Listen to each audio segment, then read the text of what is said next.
وأصحاب اليمين ما أصحاب اليمين في سدر مخضود وطلح منضود وظل ممدود وماء مسكوب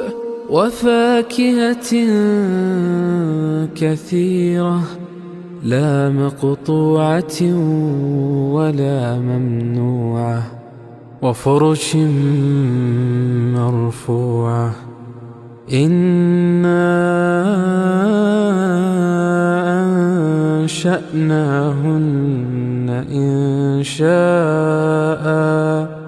فجعلناهن